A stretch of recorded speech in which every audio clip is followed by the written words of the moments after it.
નમસ્કાર, હું છું કેતલ અને આપ જોઈ રહ્યા છો CB24। આગામી પાલિકા પંચાયતની ચૂંટણી માટે અંતે ભાજપ દ્વારા પણ ઉમેદવારોની જાહેરાત શરૂ કરી દેવામાં આવી છે। મહત્વનું છે કે આવતીકાલે 11 એપ્રિલે ઉમેદવારી પત્ર ભરવાનો અંતિમ દિવસ હોવા છતાં ભાજપ કોંગ્રેસના 17,000થી વધુ ઉમેદવારોના નામની જાહેરાત થવાની હજુ સુધી બાકી છે।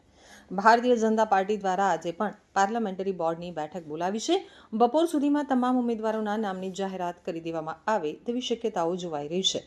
તો આજે ભાજપે અમદાવાદ, પાટણ, નર્મદા જિલ્લાના પાલિકા પંચાયતના ઉમેદવારોના નામની જાહેરાત કરી દીધી છે। અમદાવાદના પાલડીમાં કોંગ્રેસના મુસ્લિમ ઉમેદવાર ઉપર વિવાદ ઊભો કરનાર ભાજપે બીજી યાદીમાં 23 મુસ્લિમ ઉમેદવારને ટિકિટ આપી છે, જેમાં ધોળકા નગરપાલિકામાં 8, વિરમગામ નગરપાલિકામાં 3, ગાંધીનગરની કલોલ નગરપાલિકામાં 2, સિદ્ધપુર નગરપાલિકામાં 4, દહેગામ નગરપાલિકામાં 3, વિરમગામ તાલુકા પંચાયતમાં 1, ધંધુકા તાલુકા પંચાયતમાં 1 અને સાણંદ તાલુકા પંચાયતમાં 1 મુસ્લિમ ઉમેદવારને ભાજપે ટિકિટ આપી છે।